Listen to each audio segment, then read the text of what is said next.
So today's video is part of another video which I did on critical thinking and how that's going to help you develop your arguments in your academic writing. So this video here is going to go into a little bit more detail. It's on critical engagement. So what is critical engagement first of all? So critical engagement is basically engaging with the ideas of other critical writers, and it offers numerous advantages for your own writing. Okay, so firstly, it allows you to demonstrate, where's the old highlighter here? It allows you to demonstrate the relevance of your argument within the scholarly discourse by showcasing how your ideas align with those already established in the field. Okay, you can refine the terms of your argument, achieving a higher level of nuance by building upon existing work and carving out a specific niche for yourself. Additionally, you can enhance the power and persuasiveness of your arguments by integrating existing ideas or presenting a challenge to another critic. Writers who adeptly engage with other critics accomplish all of these objectives. Okay, that's a long-winded way of basically saying that you're not just doing descriptive writing. You're not just saying he said this, she said that, they said that. Okay, you're going a little bit further here. So you're basically not only you're saying what they're saying, but how they said it, and the context of why they're saying it, and the broader field that their writing is immersed in. Okay, so I'll get into more detail on that in a second. Okay, so it's important to note that the purpose of engaging with other critics is not to merely echo their ideas as absolute truth or to outright dismiss them as heretical. Instead, engagement involves either building upon or diverging from another critic's arguments. Think of it as participating in a dynamic exchange with the other writer. If both parties express identical viewpoints, the conversation stagnates and fails to yield any new insights.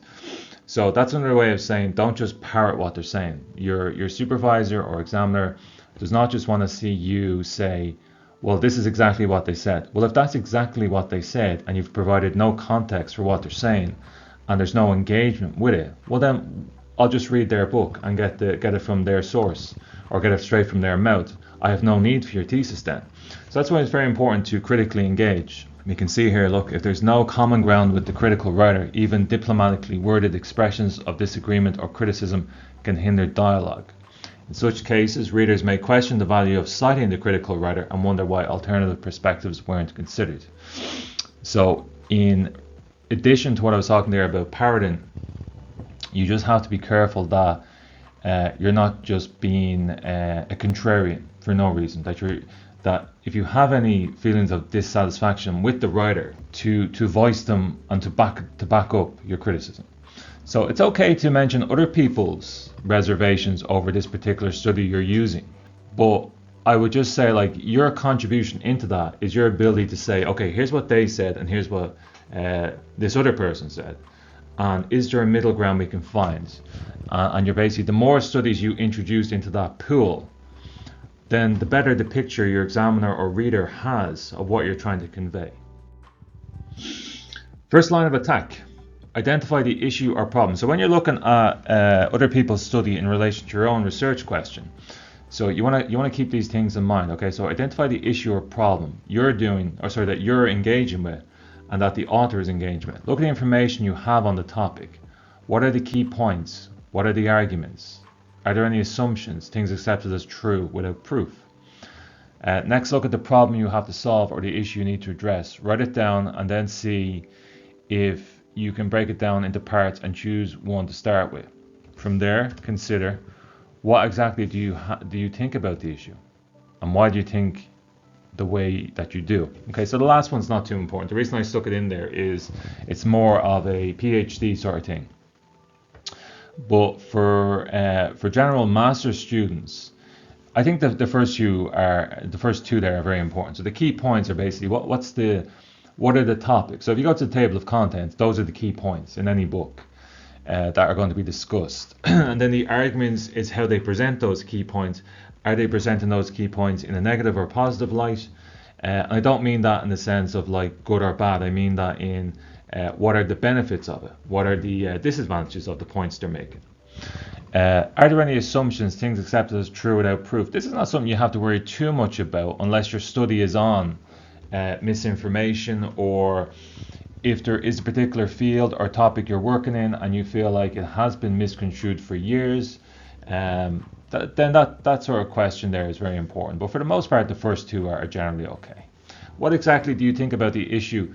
I'd be careful with this one because you don't want to stray into opinion. And a lot of students adopt this casual tone where they kind of say to themselves, well, I have opinions on this. And they think that the thesis is about their opinion. Your thesis is really, you have a research question. And your goal is to not be opinionated, but to gather facts from both sides. And then to sort of say, well, it looks like this could be the way forward, or this helps answer this particular question because the research backs me up here. But we also must note that there's research that goes against that. So it's all about sort of acknowledging. You're sort of like, you're treading lightly.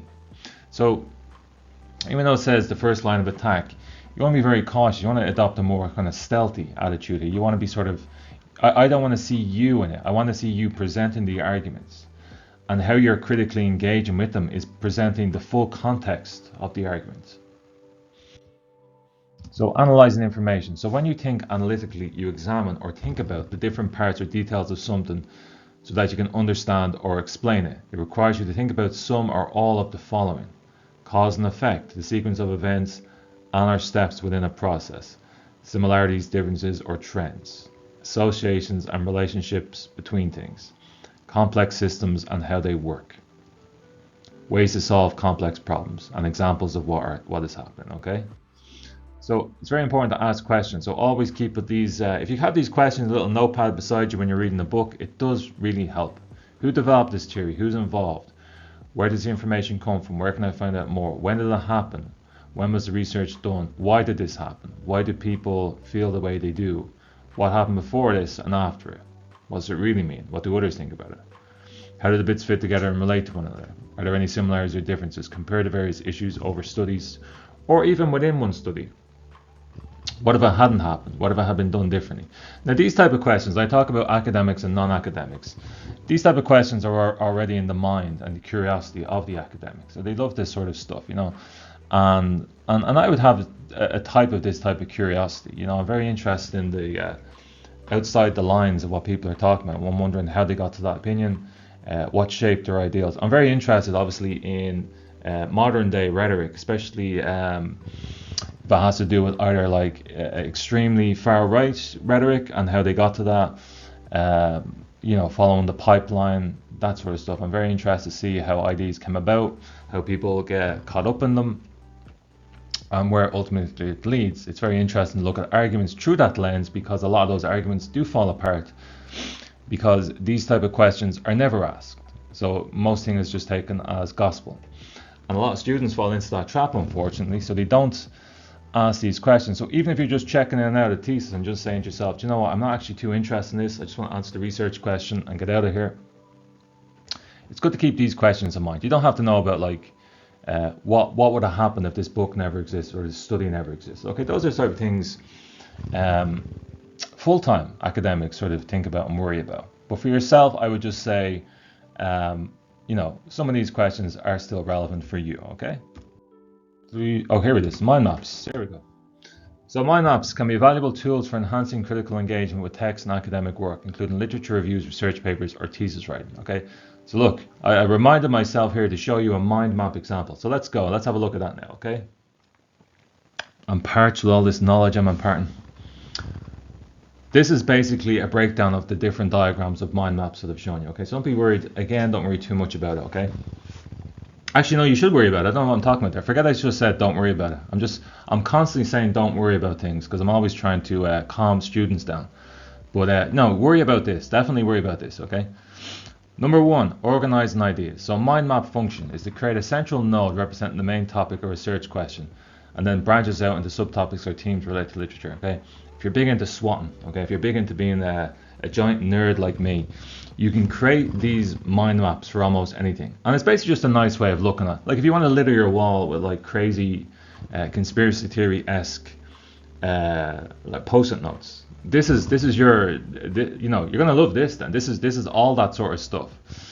Do you need ultimately, I don't know, I would question how far down the rabbit hole you want to go regarding mind maps.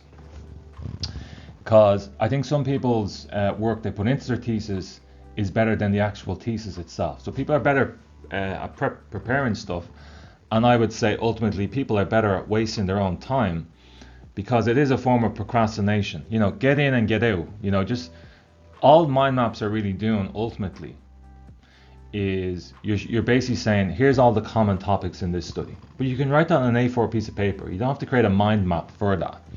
Okay?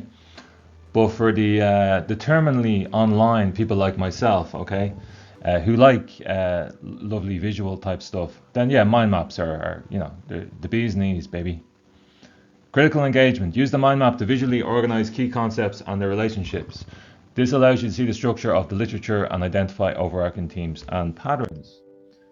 Visualizing relationships, okay? I'm going to check out here a little bit, guys, okay? I'm going to sound a bit bored here because I am a bit bored reading these type of slides, okay? But look, you know, just because I've checked out doesn't mean you can check out, okay? So I want you to be very engaged here while I just read these things. Mind map function, okay? Connect nodes with lines or arrows to illustrate relationships between different authors, theories, or studies. And then how does that relate to critical engagement? Okay, so visualizing these relationships helps you analyze how different texts are interconnected. You can identify agreements, disagreements, or gaps in the literature. Okay, so some people are more visual than not. And if you want to color your whole bedroom wall in nodes and everything all over the place and whatever, you know, get a nice bare wall like that. And if you want to just say to yourself, you know, I'm going to stick this, this, and this in, and you wake up every morning, you're looking at it, and you're kind of saying, you know what, that's perfect. I can visualize that. If you're that type of person, by all means, color your wall in. Now, mind maps are great for highlighting key authors and theories. Okay, so assign different colors, shapes, or icons to nodes representing authors and theories. Some people do the mind map into a lovely A4 pad they got on Eason's, and they have these little stick-out post-it notes. Same thing. This visual coding system allows you to quickly identify and analyze the contributions of specific authors or theories in the literature. It aids in recognizing patterns or conflicts between different perspectives. Identifying trends and patterns. Okay, so use clustering to group related ideas or findings. Okay, so clustering helps you identify trends or patterns within the literature. It allows you to critically evaluate whether certain themes are consistently supported or challenged across different studies. Now, where's the next one? Identifying research gaps, okay? Include a separate node or section for potential research gaps or unanswered questions. The mind map becomes a dynamic space where you can actively identify areas where more research is needed, ensuring that your critical engagement contributes to the advancement of knowledge in the field. I'm gonna say something controversial here, okay? Mind maps is very much, I would say, a very time-consuming exercise. And I do believe that AI has jumped in here and replaced that. Now I'm going to show you in another video how AI can basically strip all this down to a basic function.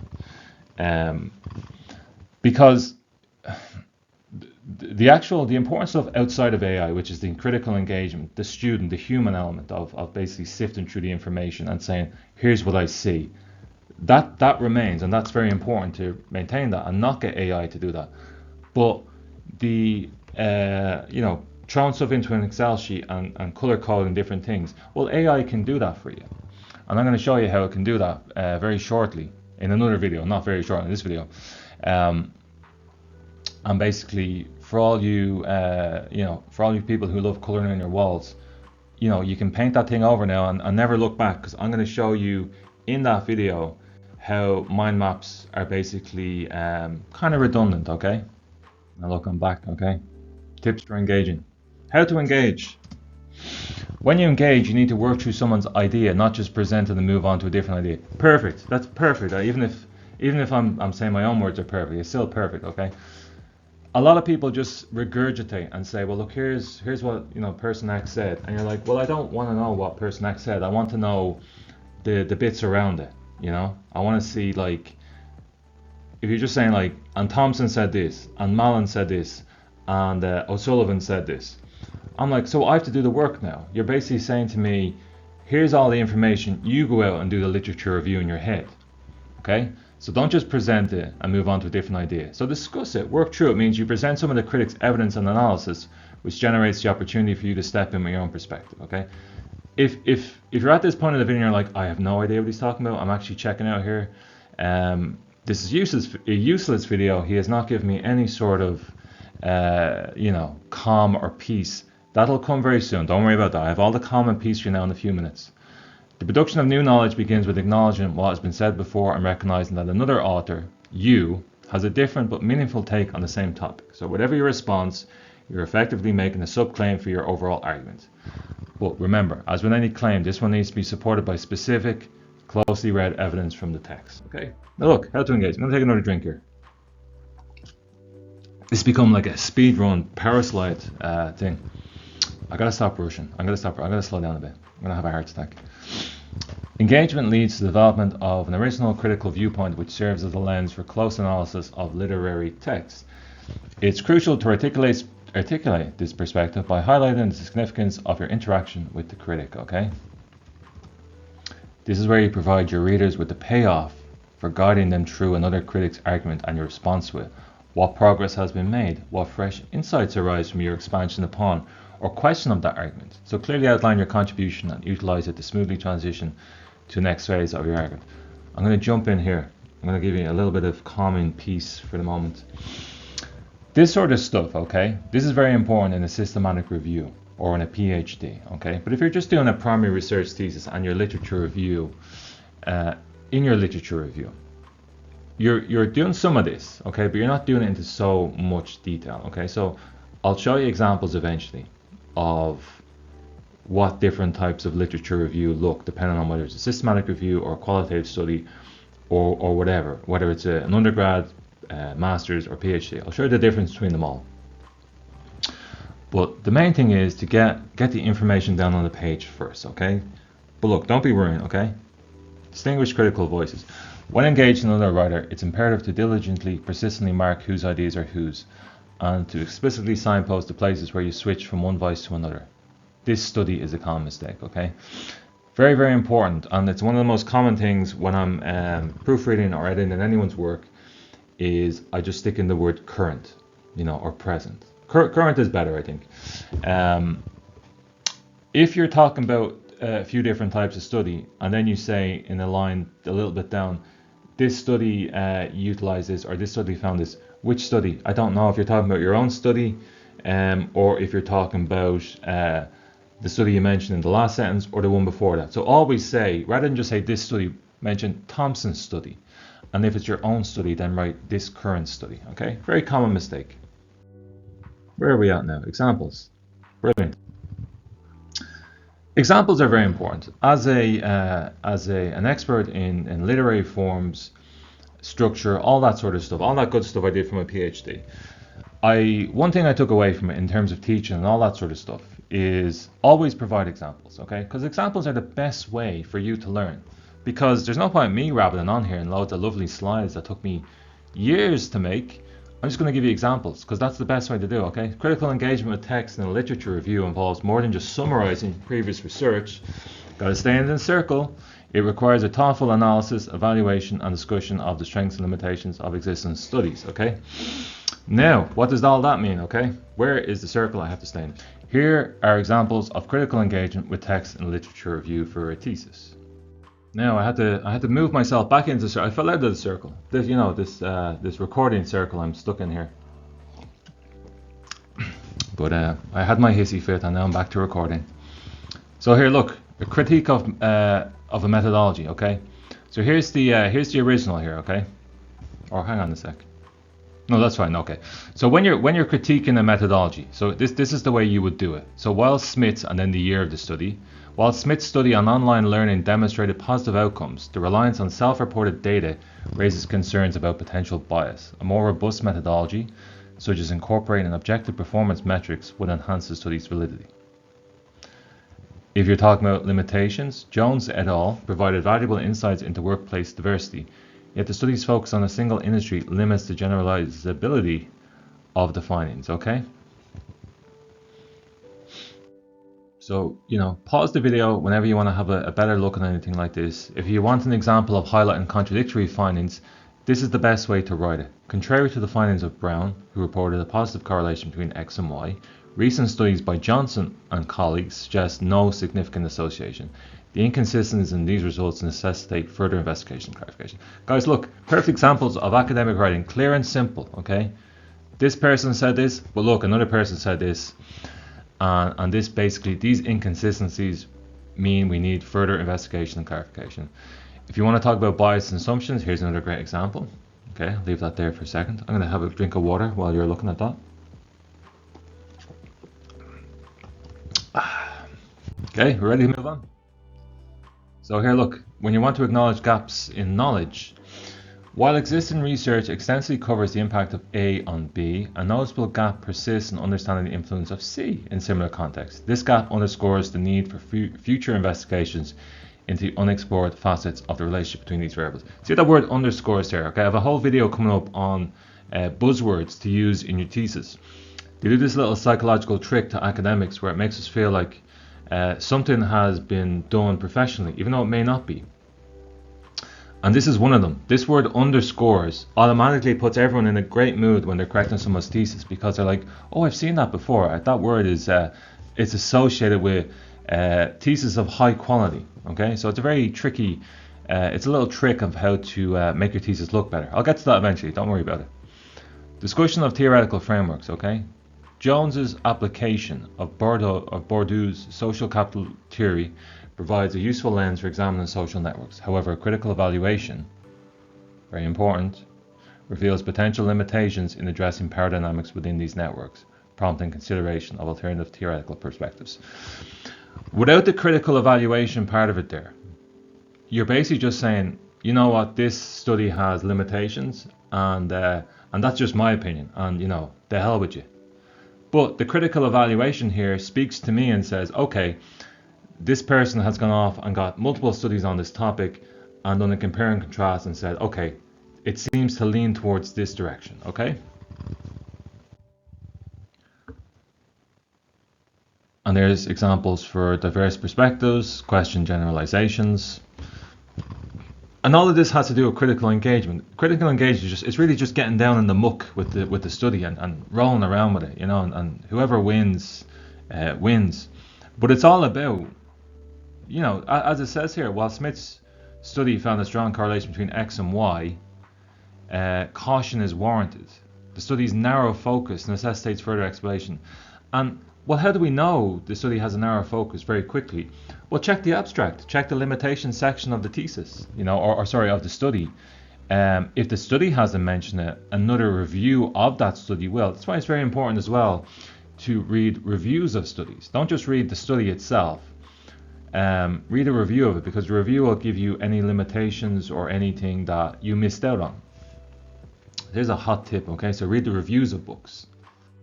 Now, oh God, I'm at the outro already. Okay, I'm going to turn to the camera. This video, along with the critical thinking one and the critical engage one and the ones on academic writing, they'll all form this lovely, at the moment I'm giving stuff to people in piecemeal, you know, and you're kind of saying to yourself, why not just give it to us all together, okay? It doesn't work like that. I'm going to give it to you in piecemeal because over time, it'll sink in. You gotta digest this, you know, you gotta take this off with you, you know, for the night, and bring it on a night out with you and have a think about it in the nightclub or the pub or wherever you go. And the next morning you'll kind of say to yourself, you know what, I went out for a good night, but all I could think about was Bill talking about critical engagement. That's my job done, okay? You just need to remember the basics here, and when in doubt, just look at the examples I've given you here, okay?